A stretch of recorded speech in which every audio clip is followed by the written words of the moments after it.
ছেলেটা কে জিমিন? হঠাৎ এক পুরুষের কণ্ঠে জিমিন কিছুটা ভয় পেয়ে গেল আর ধীরে ধীরে পিছনে ফিরে দেখলো সামনের মানুষটা অন্য কেউ না, বরং সুগা রাগী দৃষ্টিতে তার দিকে তাকিয়ে আছে। আজ কলেজের রেজাল্ট বার হয়েছে আর আয়ু টপ করেছে। আসলে প্রথম থেকেই আয়ু পড়াশোনাতে সব থেকে বেশি ভালো ছিল, আর জাংকুক এই জিনিসটার জন্যই আয়ুর প্রতি এত আকৃষ্ট হয়েছিল। আয়ু দেখতে যেমন সুন্দর, সেরকম তার অনেক ভালো গুণও ছিল, যেমন নাচ, গান, ছবি আঁকা, সব কাজে ভালো ছিল। আয়ু আর জিমিন এখন সুগার কোম্পানিতে কাজ করে।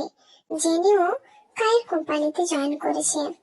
তে আর লিসা দুজনেরই ইচ্ছে ছিল একজন ভালো ডাক্তার হবে, তাই দুজনেই মেডিকেলের পড়াশোনার জন্য জার্মানিতে একটা ভালো মেডিকেল কলেজে অ্যাডমিশন নিয়েছে। 10 দিন পর তাদের ফ্লাইট। ভাইয়া, আমি তোদের ছেড়ে কখনো এই শহরের বাইরে পর্যন্ত যাইনি। পুরো 5 বছর ওখানে কিভাবে একা থাকবো? তুই একা কোথায় যাচ্ছিস? তেও তো যাচ্ছে তোর সাথে।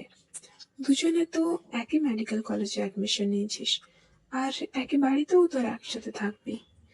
তাহলে কেন বলছিস তুই একা থাকবি ওখানে? তাছাড়া লিসা, নিজের স্বপ্ন পূরণ করার হলে একা পথ চলতে তো শিখতেই হবে নাকি? বড় বড় স্বপ্ন দেখা খুব সহজ, কিন্তু সেই স্বপ্নটাকে বাস্তব জীবনে সত্যি করাটাই আসল সফলতা। তাই নিজের উপর বিশ্বাস রাখ, তুই তোর স্বপ্ন নিশ্চয়ই পূরণ করতে পারবি।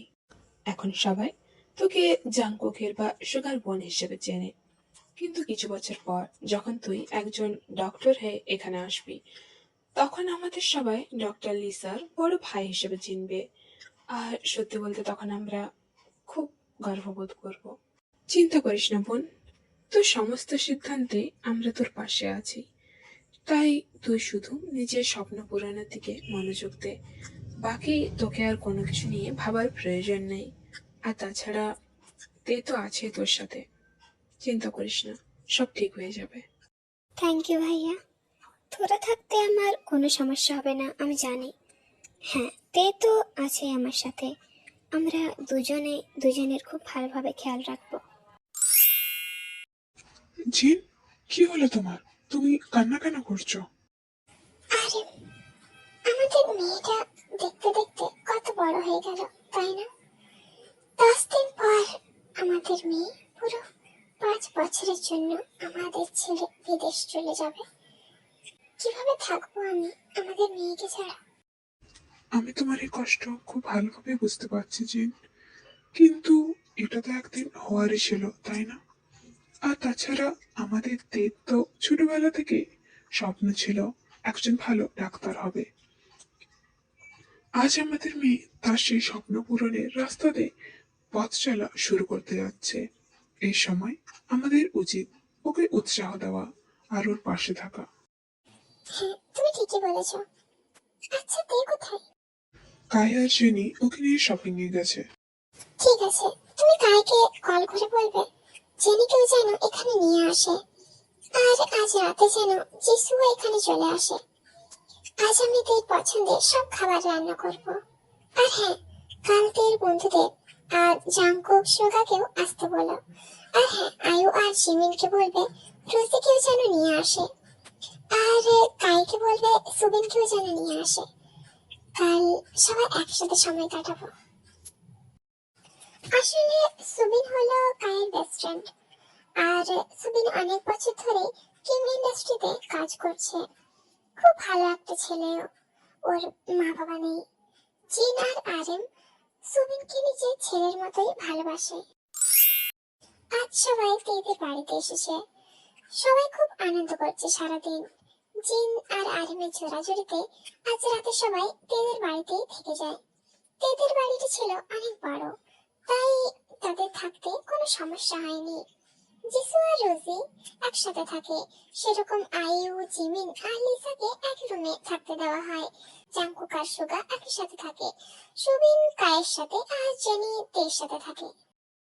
রাতে জাংকুক আর আইউ একসাথে সময় কাটাতে ছাদে যায়।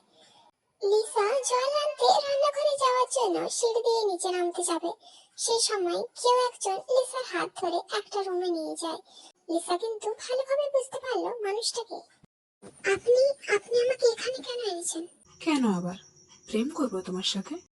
স্যার প্লিজ আমাকে যেতে দিন, আমার ভুল হয়ে গেছে, আমাকে ক্ষমা করে দিন।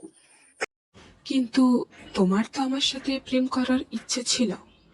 তুমি নাকি 5 বছর ধরে আমাকে ভালোবাসো। আপনি কিভাবে জানলেন? কে বললো আপনাকে?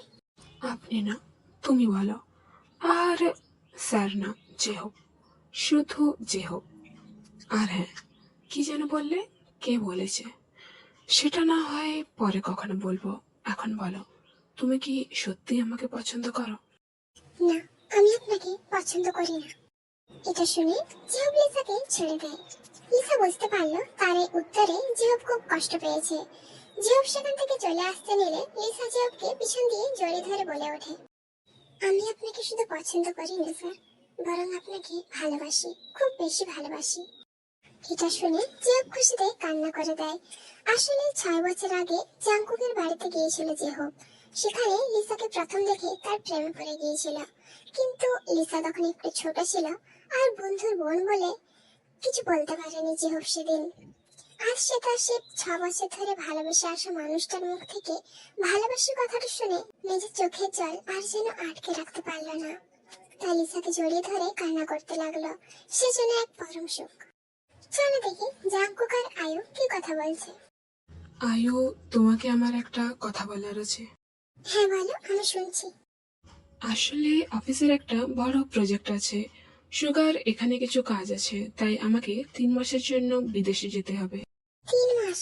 কিন্তু এটা তো অনেক বেশি সময়। হ্যাঁ, আসলে এটা খুবই গুরুত্বপূর্ণ, না হলে আমি যেতাম না। না ঠিক আছে, সমস্যা নেই। ওখানে গিয়ে কিন্তু আমাকে ভুলে যেও না। আরে কি যে বলো না, এরকম কিছুই হবে না। আর হ্যাঁ, বিদেশ থেকে ফিরে এসে আমি তোমাকে বিয়ে করতে চাই। কি? সত্যি? আমি অপেক্ষা করবো তোমার জন্য জাংকুক। অন্যদিকে জিমিন এখন রুমে একা একটা ছবি হাতে নিয়ে সে বলতে থাকলো, যেদিন তোমায় প্রথম দেখেছিলাম সেদিনই যেন এক অন্যরকম মায়ায় পড়ে গিয়েছিলাম। তোমার সাথে কাটানো সেই মুহূর্তগুলো খুব সুন্দর ছিল।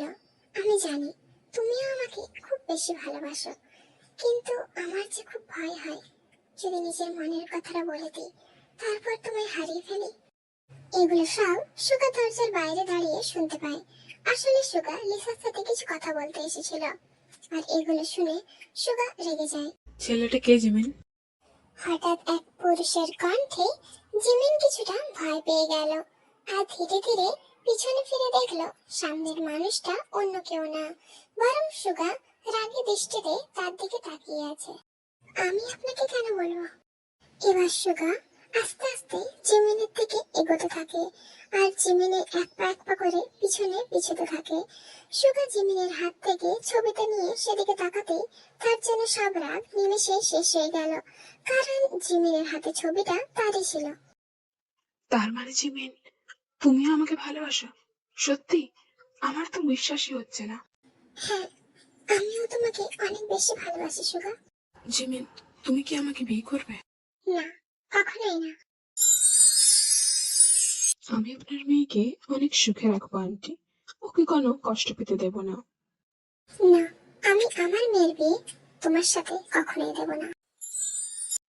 আমি জানি, আর আমি এটাই চাই। এতে করে আয়ুকে বিয়ে করা আমার জন্য খুব সহজ হয়ে যাবে।